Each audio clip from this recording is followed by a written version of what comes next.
Now, I am joined, brace yourself, everybody, by Douglas Murray, who is a Sun columnist. Apparently, that's perhaps the best, depending on what you read, but maybe the least of who he is. He is the international best-selling writer of Madness and Crowds. He has had billions, and I do mean billions, of hits. People watch him not for 5 or 10 minutes, but for hours listening to what he has to say on YouTube. They come to his lectures, they listen to him. He's something of an international guru. And I have to confess, he is also a friend of mine. And even when, which is more than from time to time, I might not agree with what he says, I have to say that you can't help but sit back, sometimes in bewildered awe, at admiring how he said it. It's why he's become a star here and an international star around the world. And America, they can't get him off the television. And he's really come here. I don't even know why. We can't even pay him. He's been doing me a favour. It's a delight to see you. It's a great pleasure Douglas. to see you. And we agreed 4 hours, didn't we?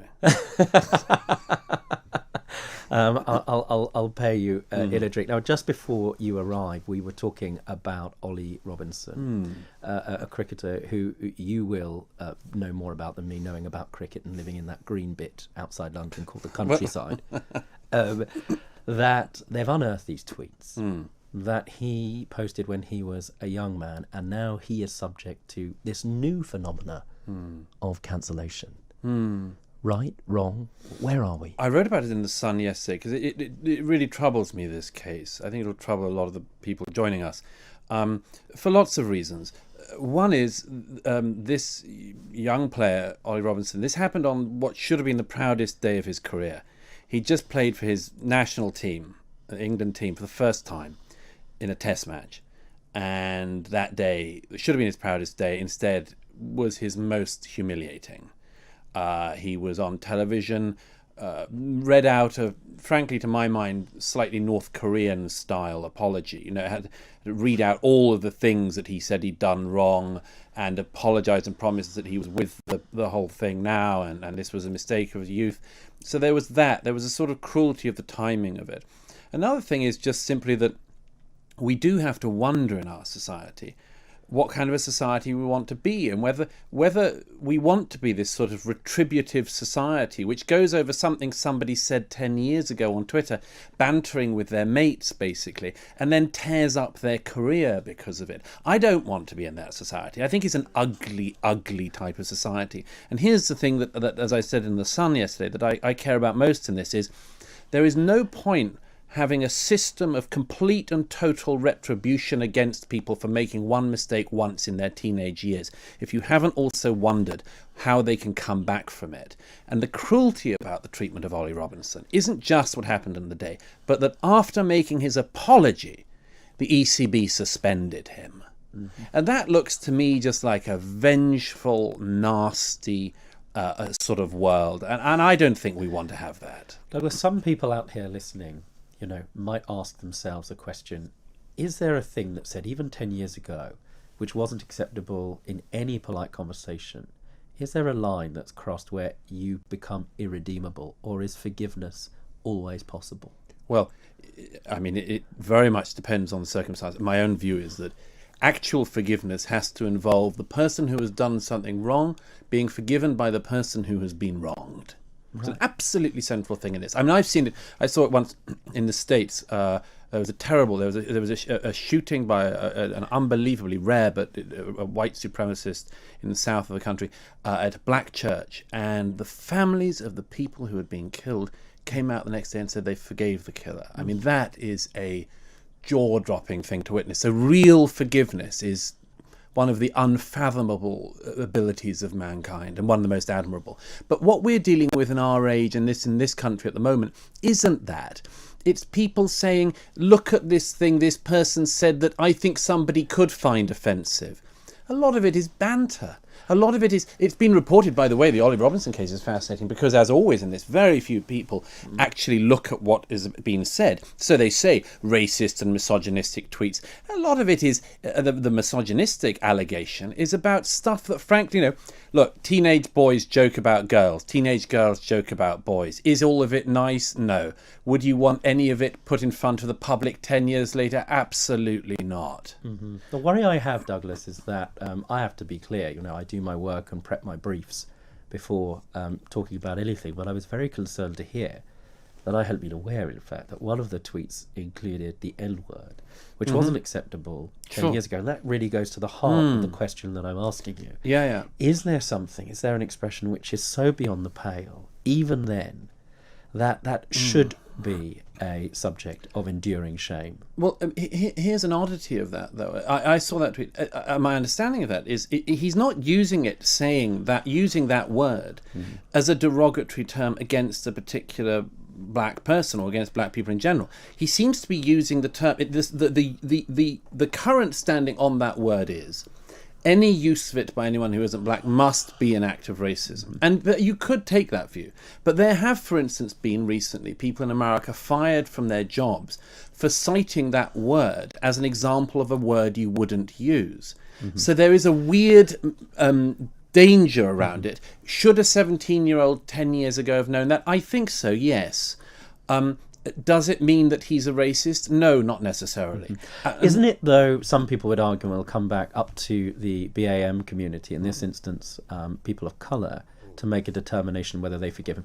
Just before we go to the news, one of the examples I think of is Prince Harry, and how offended I was when he was a young man with a Nazi motif going to a fancy dress competition. Now, I thought, how stupid, of course. I understood, but it was deeply offensive. What did he do?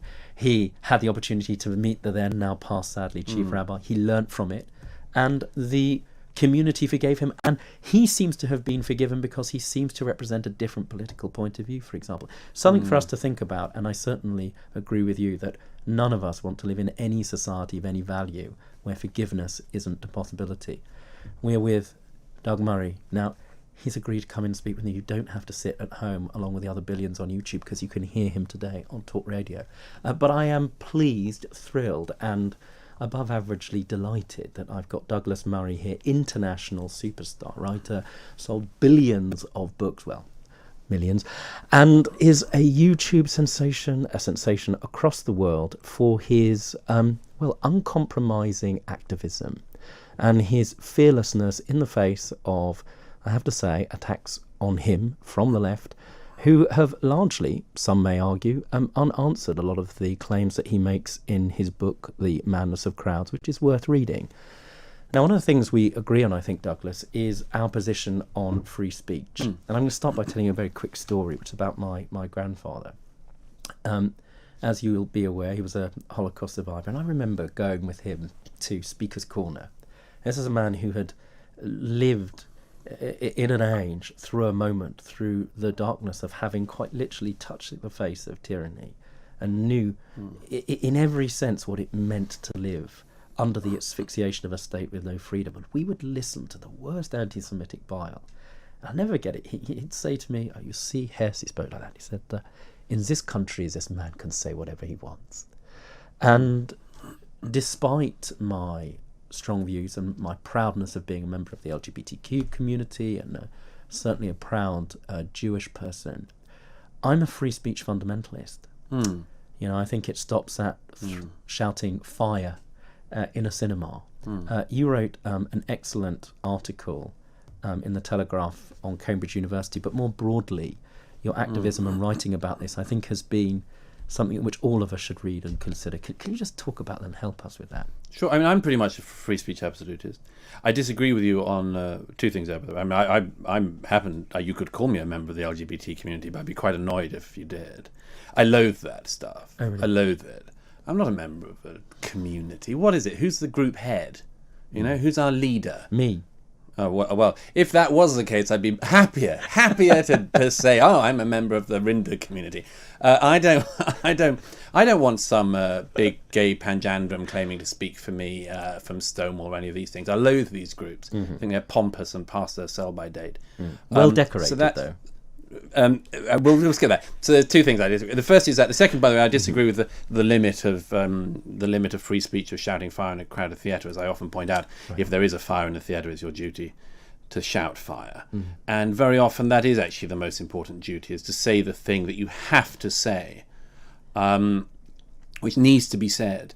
And my own fear for free speech in our own society is that what is happening is that a sort of a war against it is being waged by dull bureaucrats who would like to twiddle with our heads and our minds and even our facial muscles. I'm referring here to the Vice-Chancellor of Cambridge University, who, as I wrote about last month, recently issued guidance that you could, if you were at Cambridge University, you could anonymously inform on a fellow student or a professor if they did a range of things, including so-called microaggressions. And a microaggression, for people who don't know, are lucky enough not to know, right, is an aggression so tiny that it might be entirely invented by you. So it allowed people to inform on people anonymously if there was a microaggression going on. And one example of a microaggression alleged was if any person raised an eyebrow whilst any member of a minority was speaking. Now, I'm not having this rubbish. And I think it's beneath our contempt, and certainly beneath the contempt of very brilliant academic thinkers at one of our foremost universities to be told how to behave, to be told when they can raise an eyebrow or move a facial muscle. And this is what we're dealing with. The particular person who was trying to make that happen is an incredibly undistinguished Canadian lawyer called Stephen Toop, who unfortunately is the Vice-Chancellor of Cambridge at the moment. But people like this have gone through our public life in the UK. These dull, little accomplished people who insist that they know the words that all of us should say, the sentiments we should express, and when we're allowed to move our facial muscles. I think we need to stop. I think we need to ask these people, who the hell do you think you are? But who's this driven by? And this is a difficult question because, you speak, listen and hear to people, and I may not agree, but I have let's use language that might not agree on, but I think this is a real use of the term privilege. And part of the privilege I've had over the years is to speak to people beyond the borders of London, people that have lived experiences outside of this city where there's rich cultural life. I'm going to use, for example, all of the places that went blue recently, Hartlepool, etc. And what I know is that they have real commonality. I answer legal questions for them most days.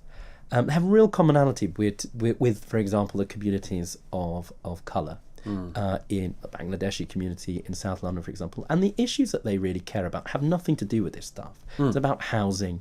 It's about access to power, good schools for their kid. They share this stuff and they have no access to power whatsoever, but they are being driven apart by this stuff.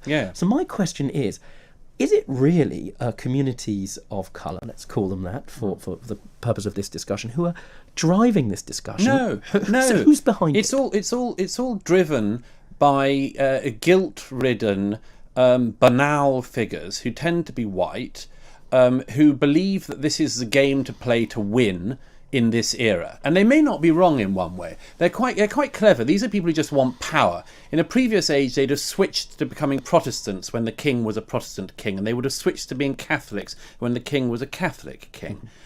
They have decided that in the current era, you have to do a lot of stuff. By the way, you just did it again earlier. You said lived experience. What other type of experience is there?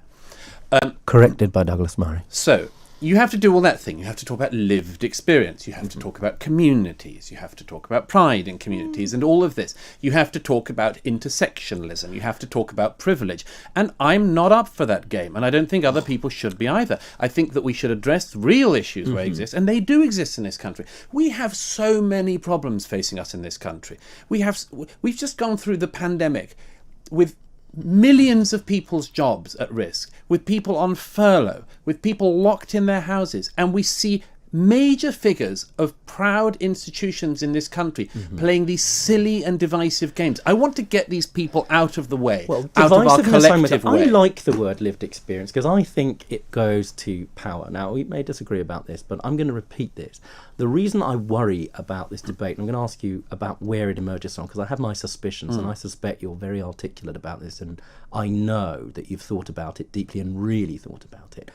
But the lived experiences of people in Bolsover, tribally Labour, now Conservative, Sedgefield, Tony Blair's constituency, for heaven's sake, Hartlepool, are similar to the day-to-day lived experience, whatever you want to call it, of people that don't have power. And very often those are people of colour. And I'm going to repeat, those communities are driven apart by this argument when they should be working on collaboratively all of the issues that prevent them from making meaningful change and having access to social mobility. Now, I'm going to park that for a second, because one of the suspicions that I have is this, that this argument very often is taking place on social media. Yes. And people have... Which is a But let me ask you this. zoo of maniacs. Well, it might be a zoo of maniacs, but what it has is a disproportionate power to influence, shape and curate the national conversation, the policy of major political parties, and of course the cultural conversation as well. Yes. And the reason for that is, I see it. I know politicians. They're on Twitter too. Yeah. They are addicted. They're spams. They get their little hearts. Yeah. They get the little endorphin rush. They are shaping policy based on what Cat28 says, who's otherwise somebody who sits up all night wearing a muumuu and chain-smoking parliaments. Why should they be influencing the political debate when we know that people outside of the social media bubble, going to repeat again, Hartlepool, Sedgefield, all of those constituency and my lived experience, going to rely on that community in South London, aren't on social media. They're worried about real life things. Okay, well, let me first of all say there is a reason for this, and I'll state it as bluntly as possible, because it's very, very troubling, and we should spend more time on it.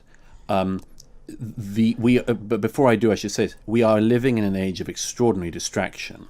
And one of the consequences of that is that we have what I call the Chihuahua effect. The Chihuahua is the small yappy dog that can get everybody's attention. A yappy Chihuahua on social media can get a major politician having to respond to their point within the day. And that is a very big problem for our society. Now, here's the follow-on from that.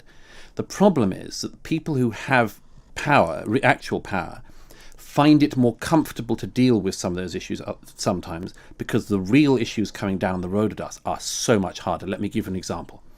What's probably the major issue now facing our society? It's, I would submit, the fact that young people find it almost impossible to accumulate capital. And it is unclear to me that you will have capitalists in the next generation when you don't love capitalism because it's in the blood. You would love it when you realise that it works for you and works better than any damn system other than it that's come around. But what happens at the moment is that we have a generation coming up who are expected to love capitalism but cannot accumulate capital, may come into some money if their parents had a property that they were lucky enough to buy in a sensible house rising area. They might come into property, this next generation. They might come into some money in their 50s or 60s when they don't really need it. They need it when they're younger and they can't accumulate it. That's a very, very big issue to raise. You would say the people and what we have instead is the demented Chihuahua debate. And I'd like to get us off that, if possible. But there are lots of reasons why we won't. So there's no property-only democracy. The vision, if you like, for example, certainly Thatcher's vision, that made people feel inclusive, have a stake, for example, in their democracy, without having property in the first place. And what you're talking about more than ever is this conversation, which I agree with you, this difference between the haves and the have-nots, and this celebristocracy who are talking about narrow issues that are triaging. That's a posh way of saying giving priority to things that don't affect, sorry Douglas, the lived experiences of those with no access to power. Well, as ever Douglas puts it incredibly compellingly, and you can read that in The Madness of Crowds as well.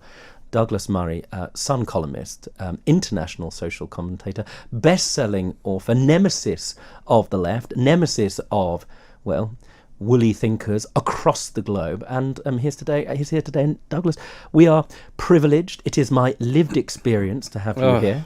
I can see you shrugging your shoulders. There's some woolly thinking right there. Rolling an eyebrow, which I consider to be a microaggression, but nevertheless I'll take it because it's you. One of the stories we dealt with earlier was them pulling down a portrait of the Queen in one of the common rooms, I think at Magdalen College. My own college. Your own college, yeah, you and Oscar Wilde. You know, they've got a lot to be thankful or to answer for. What do you think about this? Apparently it was to be more inclusive. Yeah, I think this is, as we were saying before, I think it's a slight distraction story.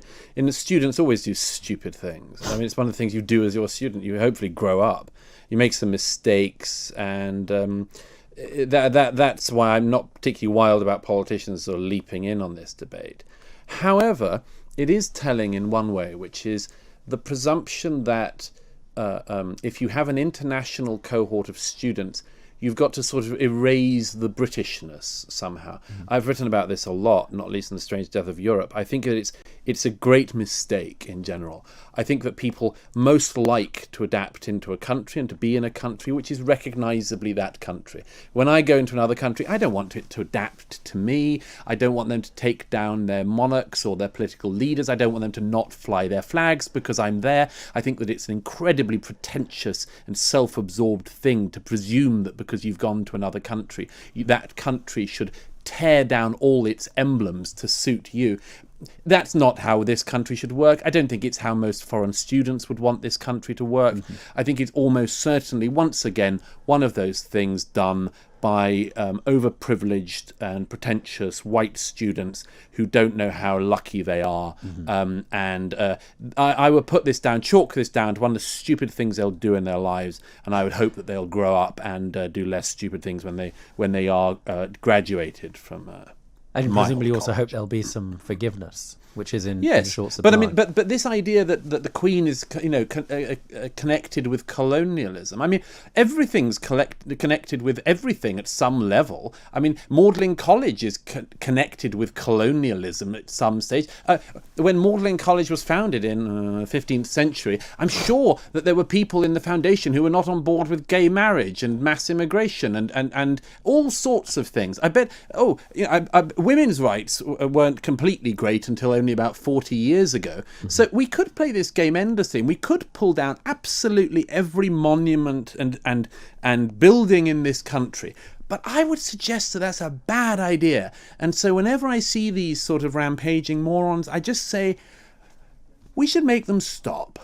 Well, Douglas Murray has said make you stop. Now, I just want to deal with something very, very quickly before we come to the next show this afternoon, which is going to be fantastic because I've got you here and everybody knows you as very serious.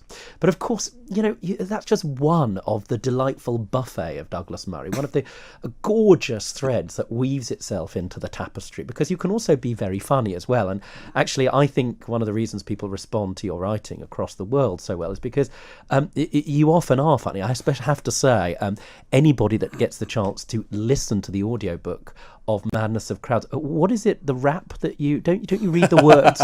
Would you Yes. read the words to which is the rap? I quote the work of Nicki Minaj. Yes, you might know her we as. won't say what it is at this time of day, but it's definitely worth a listen to Douglas reading in his inimitably beautiful British voice the words to that rap. I met somebody who had that as the ringtone on their phone. Now, a man, Douglas, has sparked a debate because it's about how often, men, everybody should change their underwear. Now, I'm reading this. The man from the US, he took to Twitter where he dropped the bombshell that he wears his underwear, get this, people, 10 times before putting them in the wash. And who goes and does that on Twitter? But he does. And he penned this. He said, let's be honest, no man wears a pair of underwear just one time before washing them. Every man wears each pair of underwear at least 3 to 10 times before washing them. Let's keep it a buck. Now, he hasn't given his name, and one doesn't want to, is it called dox people and find out where they live? I'm going to say this again. I said it before. One day is appropriate. Nobody wants to clean up your skid marks. And if you're not cleaning them up yourself, then it's either an act of, lived experience, feminist violence against your probably wife who's cleaning up the poo on your knickers, or whatever you call them nowadays, or, worse still, a poorer person who's cleaning up the poo on your pants. So what are you doing, men? Be clean. Now, I've said that. That's my reply out here. I'm not going to go to Twitter and respond to whoever this person is, now with 5 followers and perhaps a cat. But I'm going to ask this of you, Douglas, because it's a gift of an opportunity. No. You're always being serious and people don't get to see this side of you. Do you have any bad habits? The person you were just referring to, I referred earlier in the interview to the discussion, to the Chihuahua effect on social media. I think we'd agree that this man you were just referring to is certainly a dirty but I don't think I have any bad habits particularly. I'm relatively hygienic. I think that's an important thing to try to be, or aspire to be. I'm probably irritable. That's I have been known to be irritable, even with people very close to me. that's a possibly bad trait. Apart from that, no, I don't. I don't think. I think if you asked anyone close to me, they could probably give you a longer list than I can give myself. I don't know. I think you're normally quite charming. I mean, you've sort of described yourself as a British Mary Poppins, sort of practically perfect in every way. I mean, I'm not going to describe myself. I'm as not a going British to do Mary Poppins. a Kathy Newman. So what you're saying really is you're practically perfect.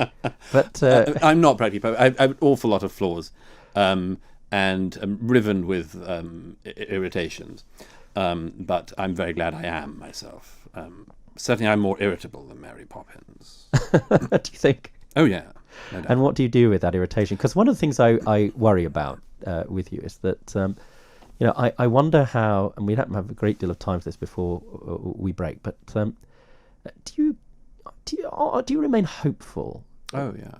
Why? Oh, I'm endlessly hopeful. Well, because you just need to go out into a city like this and see all the opportunity.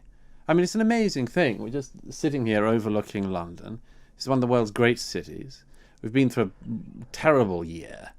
But look around you. I mean, we're coming back. We're always going to come back. That's the thing with human beings. There's a talk of C.S. Lewis I've quoted a lot during lockdown. We do extraordinary things, human beings. We play symphonies in beleaguered cities. We quote poetry on the wall, at the way to the walls of Quebec. We work out mathematical theorems in prisons. We do extraordinary things. That's why I don't want us to get caught in all this rubbish that our age tells us to get caught on, but to start living and do what you're meant to be doing now, not to wait for the optimal situation, because the optimal situation will never come along. But if this isn't pretty near optimal, what is? And on that joyous note of hope, of the possibility of mankind, and the fact we should all be thinking about how we can be happier, better citizens, better towards each other, against a backdrop of forgiveness and actually hearing one another.